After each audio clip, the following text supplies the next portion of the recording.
Bana, kama nguli wa muziki wa hip hop, hapa umekiwa Albert Mangwea, hapa Godzilla. Fanya naye kazi mmoja hapo, ungefanya kazi na nani? I would love to, ningefanya kazi na wote sikubahatika kufanya nao kazi. Ila na Mangwea tukua hata kuzungumza, lakini Godzilla kipindi nimerelease ya Staravaste alinicheki akaniambia kazi nzuri, alinicheki kwenye DM. So ningetamani kufanya nao kazi wote, na siwezi kuchagua kwa sababu wote hawapo duniani. Yes. Tuseme hii ni bad story kwa wewe kutokufanya kazi na yoyote kati yao? Yes, ni kitu kibaya kwa sababu kila mmoja alikuwa na unique style. Nikianza na Mangwea alikuwa ni mtu alikuwa tofauti sana. Godzilla alikuwa kwenye era ya kina Nikimbishi, kwa hiyo naamini angekuwepo ningekuwa nishafanya naye kazi, lakini kwa sababu hayupo, so ni kitu kibaya. Yes. Alright, kuna ile ngoma yako paka sasa hivi Gen Z wakiambua bwana Azma Mponda alifanya ngoma hii, wanaenda kuisikiliza kutokana na maudhui. Unadhani ile ngoma kwa kipindi kile ilienda viral sana kutokana na maudhui au ujuzi ambao ulifanyika kwenye kupresent ile kazi, nikimaanisha rap? Nafikiri kitu chote ambacho watu wanapenda ni kutokana na maudhui. Na nafikiri labda walipenda maudhui yake ndo, na wengi ndo kitu wanachoguswa nacho, ndo maana iko viral. Na ni nyimbo mbalimbali ambazo nimefanya watu wamekuwa wakipenda maudhui ya aina hiyo. Yo, what's up my beautiful mommies and daddies? Mimi naitwa Bessie Benny na leo nipo na nguli kabisa, legend wa muziki wa hip hop Azma Mponda. Tutakwenda kuzungumza naye na nina imani kwenye mazungumzo haya yatakujuza lakini pia yatakuburudisha. So stay tuned babe. Kwenye moja ya story kuhusu wewe wanasema kwamba Azma Mponda ni mkali kwenye cypher kuliko kwenye one man army, jeshi la mtu mmoja. Hii statement kwako ina ukweli kiasi gani? Nafikiri labda wamekuwa kinizingatia zaidi kwenye cyphers, na pia hawajafuatilia labda muziki wangu. Na album kama ya Love Stories almost mle nimesimama peke yangu asilimia kubwa, na ndio album ambayo imeniintroduce. Na pia nafikiri labda kwa sababu ya project ambazo zimetoka recent.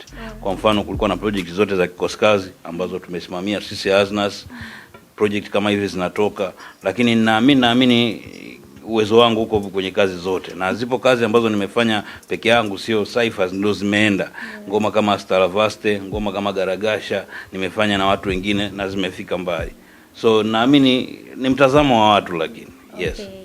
So muziki ulikudiscourage kiasi gani hadi ukaamua kwamba kwa sasa hivi ni uweke kwanza nyuma, ni deal na biashara, then nitafanya comeback ya maana sana? Ulikudiscourage kwa kiasi gani? Lakini pia kuna kijana ambaye kwa sasa hivi labda anaona kwamba no, siwezi kuendelea, ngoja ni stop kwanza, unaweza kumwambia nini? Kikubwa ambacho nimejifunza, siwezi kusema ni discouragement, lakini naweza kusema ni mipango. Nilifanya muziki kwa muda mrefu, sikuona manufaa ya muziki. Yaani sikuwa naingiza hela kutokana na muziki. Especially unajua unapokuwa kwenye sanaa kuna kipindi unaamini kwamba sasa hivi ndio kipindi utaanza kuingiza hela. Kwa mimi kwa kipindi changu ambacho niliamini nitaanza kuingiza hela ni kipindi nimetoa Staravaste na Bele9.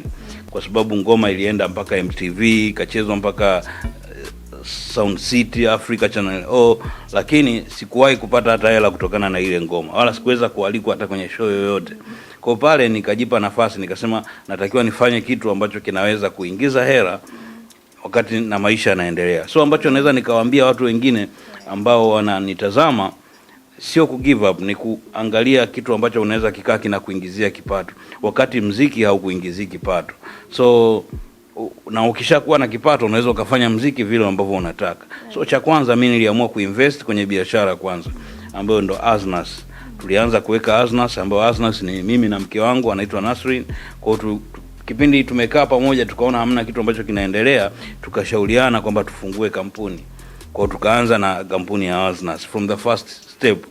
So baada ya hapo, baada ya miaka kama 4 tukaanza kufanya project za Kikoskazi ambazo tulihusika sisi Aznas kwa asilimia kubwa. Na baada ya hapa sasa hivi tena baada ya miaka 4 project za Kikoskazi zilisimama. Sasa hivi tumerudi, sio tena kama Kikoskazi wala kama nini, tumerudi kama ni Aznas Link, ambazo project nzima zinasimamiwa na Aznas. Kwa hiyo yote hayo naamini yalikuwa ni mapito ya kujifunza ili uweze kutengeneza kitu bora. Okay, so kuna hii statement kwamba muziki wa hip hop haulipi. Una ukweli kiasi gani? Lakini pia Aznas Link kama kampuni kubwa inawezaje kubadilisha hii ideology ambao watu wako nayo? Cha kwanza mimi naamini kila kitu ni biashara. Every product ni biashara kama ikiamua kuwa biashara. Ndio maana kuna biashara mpaka ya chupa za maji zimeshatumika, watu wanaokota wanafanya inakuwa biashara. Kuna biashara ya kuokota vifuu sio vya nini. Kila kitu duniani ni biashara. So inategemea na wewe ambavyo unaipasivu. So nikija kwenye swala la hip hop ni biashara, sema tu watu waliitoa katika mfumo wa biashara kwa sababu muziki wa hip hop ni muziki ambao unahusisha wasanii ambao wanajielewa. So mwanzoni ilikuwa watu wakianza kudai malipo, wakianza kudai nini, wanaonekana ni watukutu. Kwa hiyo ndio ilipoanzia kwenye muziki wa hip hop. Kwa sababu wengine walikuwa wakiitwa, wakipewa labda hela kidogo, wenyewe anaenda tu na perform, hamna shida. Wasanii wa hip hop walikuwa na hoji. Kwa hiyo wakaanza kuonekana ni watu ambao ni watukutu. Kwa hiyo wakatolewa kwenye mfumo wa biashara. Kwa hiyo mimi naamini ni biashara, na sisi kama Aznas tukianza na Aznas Company tuna mpango wa kuweza kubadilisha hii kitu kwamba kila mtu anufaike kwa kazi yake ambayo anafanya, na ambacho kinakosekana ni platform. Kwa mfano platform za kufanya matamasha, platform za kuwa recognized kama awards, platform nyingine nyingi ambazo zinawafanyaga wasanii waonekane kwamba ni watu wa muhimu kwenye jamii kwa wakati huo, zote kwenye hip hop hamna. Kwa hiyo ndio kitu ambacho tunajaribu kukifanyia kazi, na ninaamini tunaweza kubadilisha kitu au tunaweza kufanya kitu mpaka ambapo sisi tunaweza kuishia. Na kwa msaada wa taasisi nyingine ambao wamekuwa wakitutazama au kitufuatilia, pia wanaweza kuja kuungana na sisi ili kuweza kuboresha na kufanya kitu kikawa kikubwa zaidi. Kwa hiyo naamini ni hip hop ni biashara. Yes, na it's all about the mentalities. Pia na wasanii walishaingiwa na mentality nyingine negative. Kwa hiyo naamini tukiweza kubadilisha kila kitu kitakaa sawa. Alright, nimekuelewa vizuri sana. Na unadhani kwa nini? Kwa sababu ulisema lengo la Azna Links ni kulink wasanii wa hip hop mmoja baada ya mwingine. Unadhani kwa nini umeamua kutumia njia hiyo? Kuitumia yes, kuuza biashara ya hip hop lakini pia kufanya hili game kuwa active. Kwa nini umeamua njia hiyo? Kikubwa ambacho kimesababisha ni tuanzishe Aznas Link ni kwamba cha kwanza, ili watu waweze kutawaliwa, kuna kitu kinaitwa divide and rule. Yaani watu mnagawanywa afu mnatawaliwa. Kwa wasanii wa hip hop tulishagawanywa. Yaani tulishagawanywa, tulishatengenezewa mafungu. Kwa mfano kama sisi tulikuwa naonekana labda kama kikosi kazi, hawezi kufanya kazi na weusi au hawezi kufanya kazi sijui na watu fulani, umeona. Kwa hivyo vitu vyote watu walishaaminishwa hivyo. So ili tuweze kutoka kwenye kuweza kufanikiwa, lazima turudishe kwanza umoja. Kwa umoja unaanzia kwenye project kama hizi za Aznas Link. Ndio maana tunawalinki wasanii ambao kwanza watu walikuwa hawaamini hawezi kufanya kazi pamoja. Kwa mfano kwenye business mind, hamna mtu ambaye angeamini kwamba Nikimbisha angefanya kazi na Manengo na Country Boy sijui na Baby Boy, lakini umeona wote wamekaa kwenye project moja. Kwa hiyo tunaanzia hiyo kwa lengo kubwa la kutengeneza link ni kuhakikisha tunatengeneza umoja. Na Aznas Link sio kwamba italinki tu wasanii wa Tanzania, no. Italinki mpaka wasanii wa nchi za nje, labda Uganda, Kenya, Zambia na kwingineko. Kwa baada ya kuwa linked ndio unaendelea kuja na vitu kama event ili watu waweze kunufaika. Tutegemee siku moja Aznas Link pia kwenye kulinki mkafanya pia kazi na weusi, na kuna tetesi kwamba kuna beef, hii imekaaje? Nafikiri tuko tayari kufanya kazi na artist yoyote. Na kwa mfano kwenye weusi tayari tumeshafanya kazi na Lodize, tumeshafanya kazi na Jinako, tayari wameshafika hapa. Tumeshaongea na mheshimiwa Nikiwa Pili na alisema project yetu ni nzuri. Kwa Nikiwa Pili yuko kwenye weusi, na the good thing pia nimeshamtext Jo Makini, alisema atashiriki kwenye project ambazo zinakuja. Kwa naamini hii haiko kwa ajili ya kutugawanya, iko kwa ajili ya kutuunganisha. Kwa hiyo na ukizingatia kwa mfano kama weusi, zile ni kwenye hip hop kuna kitu kinaitwa diss au blagadosho. Blagadosho ni majigambo, na diss ni ile unamdisi mtu, na beef ni ile ambayo yani mtu una ugomvi naye, yani kwa mfano yani ni kitu personal, lakini diss sio kitu personal. yani ni kibiashara. Mimi naweza nikasema kama nitolee mfano wanavyozungumziana Simba na Yanga. So unaona ile ugomvi wa Simba na Yanga, yani unaishia tu kwenye mpira. Mtaani watu wako pamoja, tena hata wanatoka pamoja uwanjani wanazungumza, lakini akija pale nyinyi sijui ni nini. Kwa hiyo ndo kwenye hata kwenye muziki wa hip hop iko hivyo, lakini tofauti watu wengi walikuwa wanachukulia tofauti, yani mtu kimdisi anavaa ile inakuwa mpaka personal.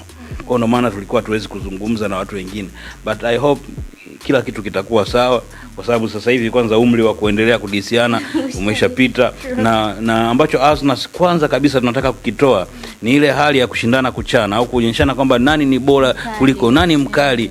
Basi tuonyeshane nani mkali kwenye mafanikio.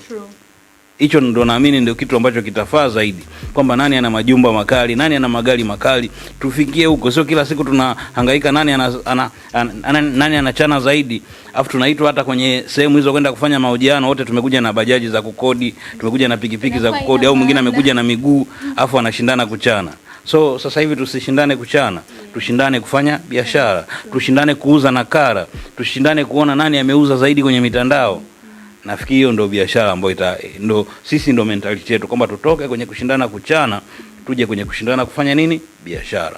Na inakuwa na ugumu kiasi gani sasa katika kuwa link hao wasanii wa kipindi unataka kutoa project fulani? Ugumu upo kiasi, lakini sio sana.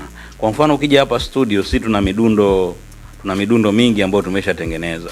Kwa hiyo tukimfikiria msanii, yani hatumfikirii, kwa mfano aim yetu ni kwamba kila project hiyo na wasanii wasiopungua 8. Kwa hiyo tukiwa tunawalenga wasanii 8, tunaweza tukawatumia hata wasanii 16 kwenye project. Umenielewa? Kwa watakao respond mapema ndio watakao kuwa pale. Ikijaa tunaifunga, tunaanza kufanya mixing. Kama yule wa kwanza alichelewa kurespond akaja kutucheki nataka kuja sasa hivi, kwa akija tunamwambia ile project imeshafungwa, sikiliza nyingine kama unaitaka, unaweza kukaa wapi, na anakaa hapo. Kwa hiyo naamini ugumu hatuupati hivyo, kwa sababu tungekuwa tuna target wale 8, hapo ingekuwa shida, kwa sababu kuna muda unamtafuta mtu yeye hana ratiba hizo. So kwa namna hiyo hatujapata ugumu zaidi. Kwa hiyo unakuta tunatoa project ambayo iko tayari. Kwa mfano kama saa hizi studio tuna project kama 8 au 7 hivi ambazo zimekamilika kabisa na zimeshafanywa mixing, na ambazo tumesha shoot tayari ni 3. Kwa unaona kwa huo mtindo. Changamoto ambapo umeongelea, yes. Kuna kuepo sasa, kuna ugumu kiasi gani pale ambapo unamwambia msanii kuna project hii? Ni kwamba unamtaarifu kwamba kwenye hii project kutakuwa na msanii huyu na msanii huyu na msanii huyu, au unamwambia tu kuna project fulani ya kufanya na anakuja kufanya? Mara nyingi simwambii msanii kwamba atakutana na nani na nani. Mimi nampa tu project, namwambia project hii hapa, sikiliza, idea ni hii hapa, iki hapa. Naweza nikampa wazo kidogo ambapo mimi nimeanza, kwa sababu mara nyingi project naanzishaga mwenyewe. Kwa naweza nikampa akasikiliza hint. Lakini kuna wapo wengine sasa wale ambao matomaso, yani anataka mpaka kujua nani yupo. Kwa hao pia huwa nawaambia. Kwa mfano kuna mwingine nikimtumia nikimwambia yuko fulani na fulani, anasema hiyo ndo safi, nataka kukaa hiyo, kwa sababu anapenda kukaa na watu ambao pengine wana majina na wana impact, na naona nikikaa na hao nitaweza kufanya vizuri zaidi. Kwa kuna wengine ambao inakuwa hivyo, lakini wengi kuna wengine ukimwambia tu beats. Kwa mfano mimi ambao nimeshafanya nao kazi, hasa watu wa kikosi kazi na jamii hiyo, wala hawahangaikagi kujua nani ambaye atakaa. Lakini kuna watu wengine ambao wamejiwekea misingi fulani, au lazima ajue nani atakaa, ili yeye mwenyewe ajue anajipangaje. Ni kweli. Na kuna mwingine sasa akiona wengine wamekaa wakali zaidi anakimbia, anakuambia mimi sikai, nitakaa nyingine. Vipi kuhusu matamasha? Strategy ni zipi ambazo zipo kuhusiana na matamasha ya hip hop? Nafikiri mapema mno kuzungumzia, lakini ndo liko kwenye process za kuiandaa. Sasa hivi tunaendelea na michakato ya kuandaa program nzima ambayo tutaifanya ya mwaka mzima. Inahusisha taasisi nyingine. Lazima ufuatilie vitu vingine BASATA, lazima ufuatilie vitu vingine sijui Wizara ya Sanaa. Kwa hiyo ndo tuko kwenye hiyo michakato, lakini aim yetu ni kutamani kwamba mwaka huu usiishe at least kuwe na event ambazo zimeanza kutoka, kwa sababu tayari project zimeshaanza kutoka. Kwa hiyo tunatamani mwaka huu usiishe bila kuwa na event.